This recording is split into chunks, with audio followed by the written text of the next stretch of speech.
Yay! Yay, Ursula! I'm just gonna go hi on the board. Ursula, I'm so glad you're here. I am just, I'm giving myself a 0 for promotion. I've not promoted at all. I feel terrible.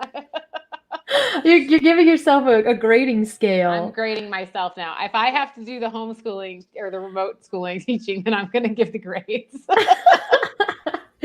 Well, we're not grading you. We're here just to write. Ursula's here just to be amazing. Bam, bam, bam. So, Jen, besides giving yourself a 0, how else did you feel about the week? Ursula, you can also always let us know because I feel like it's you, me, and Jen, Ursula. So just get on in this conversation. I would also like to know, Ursula, how you're doing post Nano. Anybody else who's joining us, I would love to know how people are doing post Nano. If you're still kind of keeping up a part of the pace, or you're taking a break, or whatever. I find that really interesting. Yeah, good. Again, the writing is really tough for me right now, just where I'm at in my life with my schedule. But I did have some work time yesterday, and I ended up writing a good chunk, and I was really surprised. So I was like, yay. Is it crazy, like when you're off the rhythm, when you actually write it, you're like, wow, I did it. Yeah. And then you're like, I could do this. If I did this all the time, I would really make some stuff. Yeah, but I think we talked about this in the very beginning, because the reason that this was sort of even created because with like a virtual write-in was because of COVID. And so like taking the time to, and we're still here, it's still COVID time. So like being like, hey, it's okay sometimes if you're like not into it. And Ursula has just talked about The Hangover, which I love. I completely understand that. That makes a lot of sense. She's like, I gotta be done. Yeah.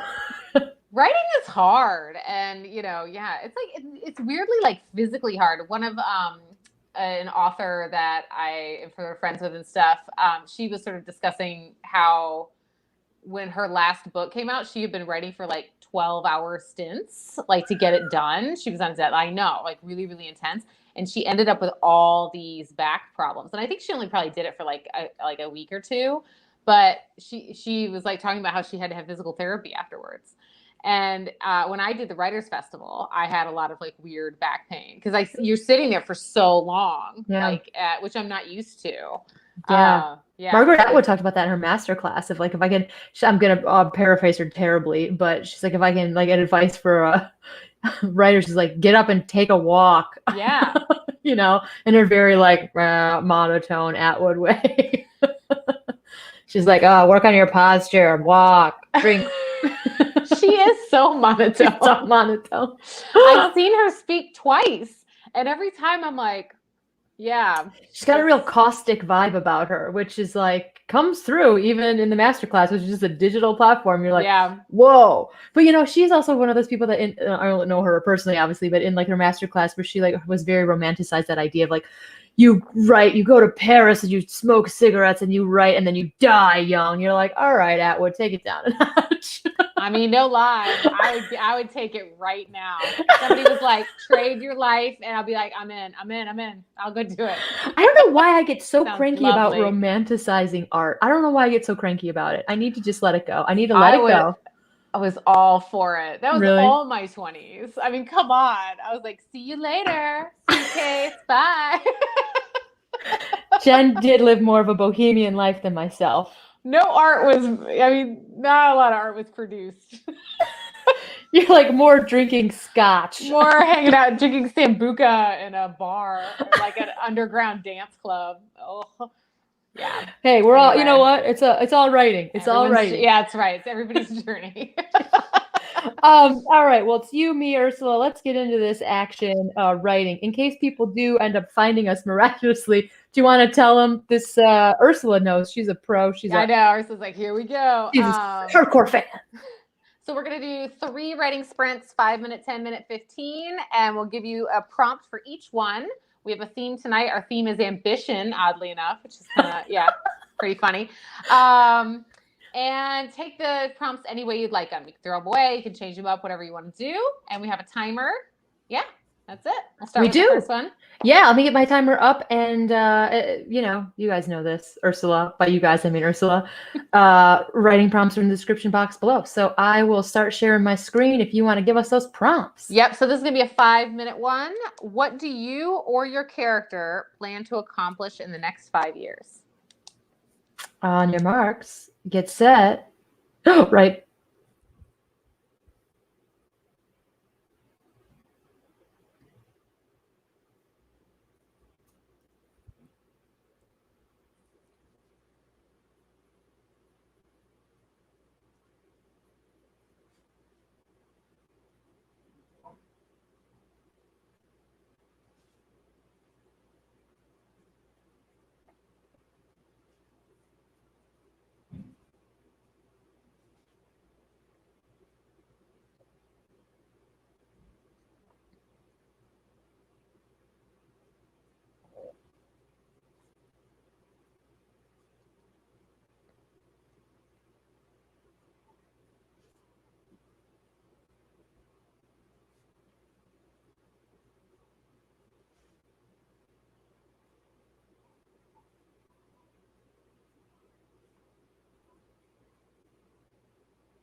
right, we did it. Heck yeah. Yay. Success. Let me bring us back here so we can chat. There we are. The 5 minutes, the old dusting off the cobwebs. Exactly. Did you do yourself or a character? You know, surprisingly enough, I found a character. It really helps me to like have a voice in mind. So I just picked a thing. I was Tadpole in the voice of the daughter from Schitt's Creek. Ew, David. Oh, nice. Ew, David. You know her? I can't remember her name right now. I'm losing it. Alexis. Alexis. Yeah, Alexis the Tadpole. And she was awesome. looking to get out of her little pond and like go across the street because there's like a fountain. And she's like, I know That's where it's at. Where, yeah, like I believe in fountain. So yeah, and she like found an analogy of like taking a leap of faith. She got really excited because she's like a frog. And so she's like, this really speaks to me. Yeah. She's like, oh my God, did you see what I just did? I love it. So it was fun. I mean, ridiculous, but yeah. In 5 years, sadly, I don't think tadpoles or frogs last for 5 years, but it's a great goal for her. No, I don't think they do either. That's funny. No, but it was a fun little character thing. How about you? How was your writing? I just kind of did. You know, it's funny. I've been to a couple of like writing conferences like many years ago. And I met, I don't know, there's a lot of people that I would meet there who would talk about like the 5-year plan, and they're very into like, you know, the 5-year plan and very businessy and, you know, of like that kind of thing. So I always laugh at that because I'm really, really bad at it. Just like, you know, this is what I want to do in the next 5 years. Here's the book. It's like boom, boom, boom, boom, boom. That's very much the romance industry, right? It's a business. So they're like, you know, what are your next books for the next 5 years? Have a whole plan, this and that. And I'm just so messy in that way, which is weird. I'm not anyway, but so I was just kind of playing around with that, where I'm like, what are the things I want to be producing in the next 5 years? Where do I want to be? Yeah. Oh, gotcha. So it was like more of like a personal, like finding it out for yourself. Yeah. Nice. Yeah. Just kind of, you know, here's where I would like to be. Here's where I see myself in 5 years. Yeah. That was a very practical way to do it. Not so much of a tadpole. I like the tadpole. I really avoided that personal growth experience. That's awesome. I love it. Which is so funny because I have notebooks of that kind of stuff. Yeah. You know, like. Well, when your brain goes to tadpole, you should follow the tadpole. You should follow the tadpole. Follow the tadpole. Awesome. Nice. And I love the theme of ambition. It's like one of my fave themes. I feel like I write about it all the time. Ambition is such an interesting thing because my husband and I have talked about it numerous times for years, and you know, where we were like, I don't think that at the root of us we're ambitious people. Like we're just kind of not. You know, we do the things that we want to do, and then, but you know, we've talked about many times where I'm like, ambition is a tool. And when you need it to move up to the next level, you pull it out of yourself. You know what I mean? And so I know we've had many pep talks with ourselves, with each other, being like, this is your time. You have to use your ambition as a tool. Because we're just not naturally like that. Or I think some people are really naturally like that. And they probably get farther than we do. Well, I feel too, it's like, I mean, it's such a loaded word because I feel like it means a lot of things.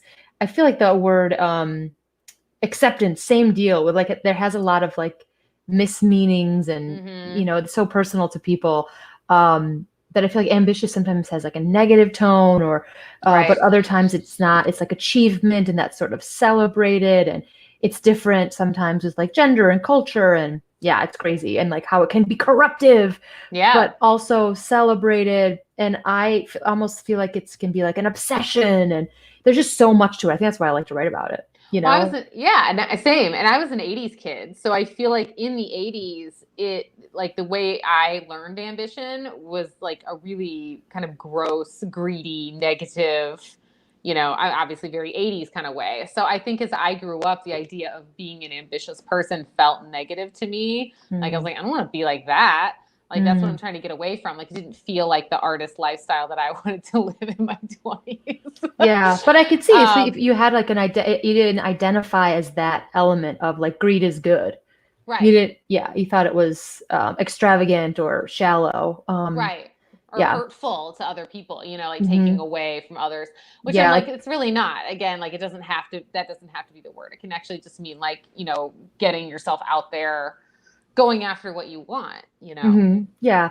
I feel it's interesting though, because this is obviously, you know, I mean, one of the greatest plays of all time is about ambition. I mean, this is very, you know, I think Macbeth is one of the greatest plays. Like, oh yeah. And I know if you're a true theater person, you're not supposed to say it out loud, but I did, so whatever. I thought it was just in the theater, you know? I don't know. I remember being in like, you know, at Columbia and people like super nerds being like, "Oh, how dare you say it?" Sure, you're like, "All right, virgin, settle down." I was talking smack about this haunted doll that apparently curses people for saying terrible things about it. I was like doing online, everyone's like, "You better stop." I was like, "If I get cursed, how will I know?" Yeah. Right now, how do you know? How does it worse than this? Can you imagine though? Like, I know we have to get on to our next prompt, but as a curse, if like you're the curse itself, you got to be so pissed about COVID. Yeah, you'd be like, "You took all my glory. I'm like cursing over here. I'm doing curses left and right. I'm just gonna like make their like ice cream expired or something. Like, what else is there left? They have to do like cable go out." Super minimal curses. They're like, "Oh, this virus is making everybody's yeah, this is not a great time to be a curse." I'm not gonna lie though, if our TV went out, it would be really upsetting. So I better be quiet. You better be quiet. All right, let's do this. Let's move on to the next bit, shall we? All right. Second one, this is gonna be 10 minutes. Your character has their first job interview in 6 months. Write the scene. All right. On your marks, get set, and write.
Okay. 10 minutes completed. It's 10 minutes, right? Not that it wasn't 15. Okay. Whoa, my brain. Yeah, no, yeah, it's 10. My brain is going, man. Oh. No, you're good. Yep, it was 10 minutes. How did it go? Did you find anything exciting and new? Doodly-doo. I was just editing something, just kind of messing with the thing I was working on yesterday. So right on. I ended up doing. Is the editing project part of now the 5-year plan? Have you incorporated it already? No. Probably not. No. I have to get through like the 5 day plan, which is like survive. Sometimes you gotta, yeah. Like, oh, it really speaks. Yeah, it really speaks to me. I really, yeah. really ambitious about Sometimes, that. Yeah, survival isn't quite the ambition. Yeah, this one was a little was fun in a different way for myself. I feel like now that we're back, I know we took a little bit of a break, but like I'm trying to like just get my brain out of like work mode and getting into this more creative space, and I like it. You're like, and tadpoles. Yeah, and tadpoles. Well, I got this story, which I realized is also totally after like 30 seconds left. I'm like, wait a second, this is a movie. But yeah, so I started with this sentence. I wasn't prepared for the smell, and then tried to find a way to go. Nice. From there. And that's a good writing prompt. I'm gonna steal that. Yeah, I wasn't prepared for the smell. And it turned out that this, the point of view was from, I know it was about a job. I just wasn't quite sure where it was going, a job interview. And it was about somebody finding their job. So it was like a sort of crankier young man who had, was very intelligent but couldn't afford.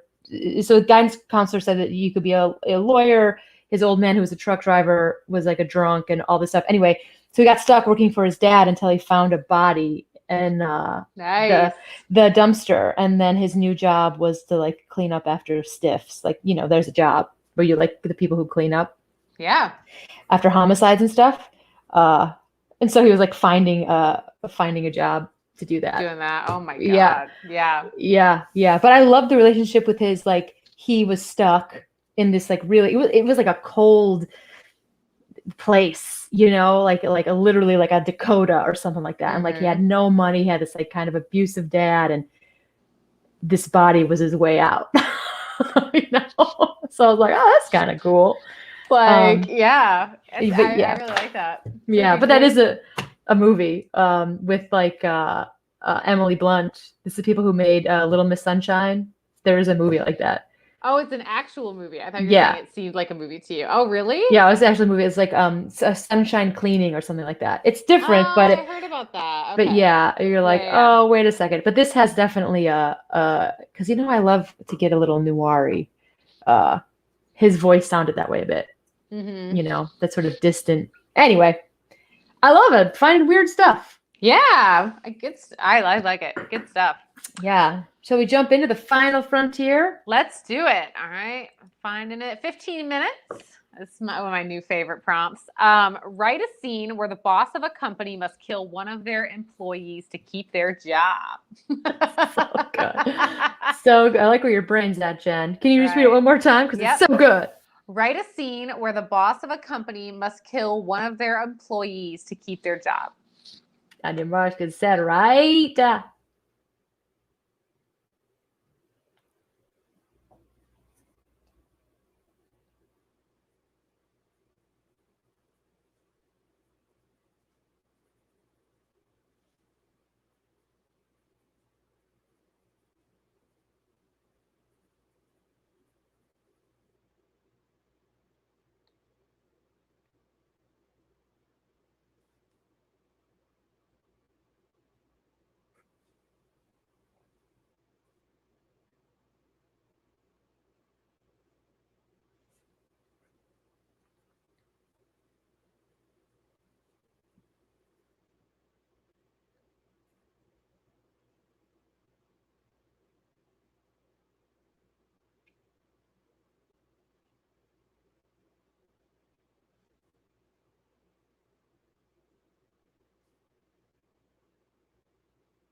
hear you. Thank you, Buzzer. Whoa. I got too excited. How did it go? Did you keep on editing? Yeah, I did. But yeah, it was, I think I had some good stuff. 15 minutes, like you kind of just sit with it for a long time, but I feel like I'm getting some ideas and moving in some kind of direction. Yeah, right. So we'll see. I got this chipping away. Did you feel focused? I know that was one of the things you we wanted to talk about like a couple weeks ago. It was like the focus, strengthening the focus. Yeah, a little bit. I got really focused on it yesterday, and then today I was kind of like, meh, sort of weaving in and out. But I feel like I got, I think I get like the thread. I mean, it's a short piece, but I think I get like the thread of it now. And I'm like, this is the sort of the thing that needs to go through all of it, So now I know where to start next time I go back to it. Good. I got a little distracted. What about you? Because my calendar fell down on my face.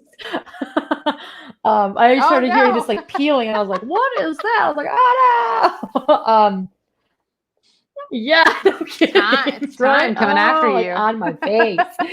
But yeah, I got a little stuck on this one. I think I was getting a little too literal. I was really trying to focus on, I find this with prompts sometimes, like when they're sometimes like so specific, I get like too honed in, or I don't know what happens. I like get in my own way, I think. Yeah. So I started trying to be too clever. I was like, instead of like just going for it and being like killing an employee and just write the stinking thing, I was like, well, what if it's just like a reveal where it's not really killing, or if it's killing in a way you don't think? I was like, so I started making a list of like, what is something that'd be surprising? Like a comedian kills, like the word slay is like drag queen slay. So what if you make a story where it seems like they're killing, but they're not? And then I got so lost. I was like, I'm going to switch directions because this is a nightmare. Yeah, it's like not going. It's not going anywhere.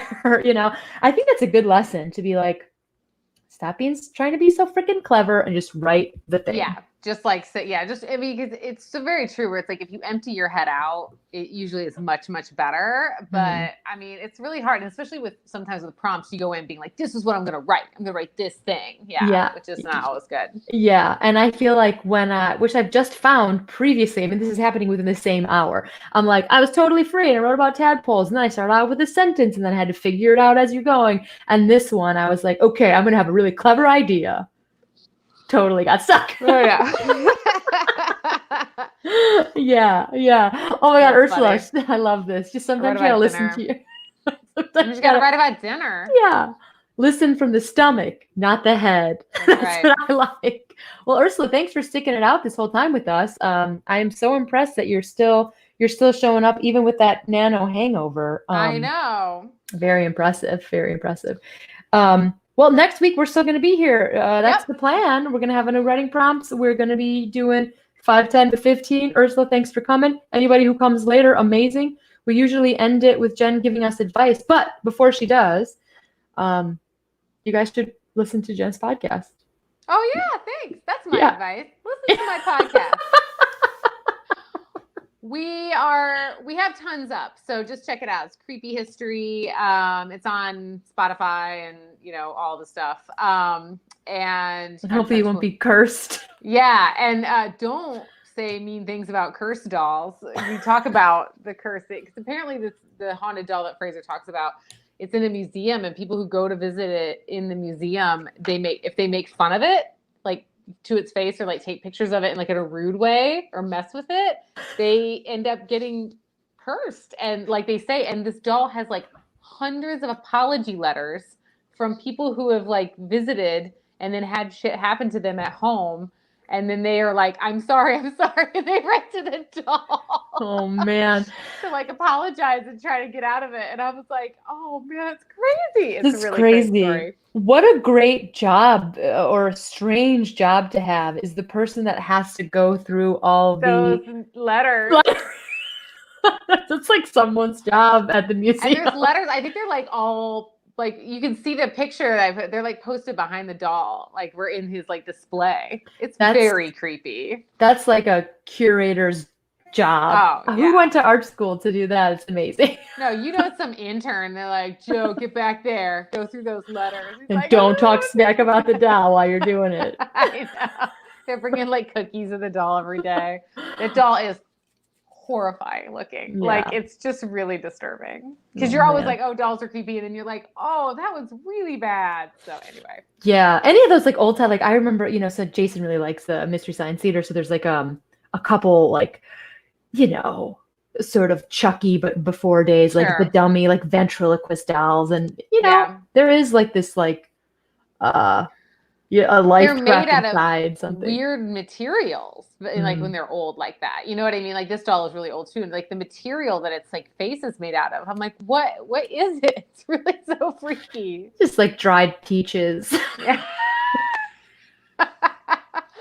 Well, we've also talked extensively about the old sack masks that people used to wear, like kids who wear them at Halloween and stuff. And I'm like, you just cannot do anything worse in your entire life than wearing a sack mask. You're like sack dress, the opposite. Yeah, sack dress, fine. But it's like it's almost like a bag of flour with the eyes cut out. You know, like an old timey. Oh, it's just the worst. Yeah, so upsetting. It's worse and also like super clanny. Right. You know, it is. You're like it's scary looking and also super racist. They were doing the same. Well, these aren't like they're all. It's just like which is also all right, you know, you're like maybe that's where the fear comes from. It's like no. Kids walking around, you're like, get it off your face. Yeah, not it great. almost looks the ones that I'm talking about. It almost looks like skin. You know what I mean? Yeah. It's because it's burlap. It's like a burlap sack or something. Yeah. Anyway, these are awful things. Listen to our podcast. Awesome. Well, I'm going to end on that note.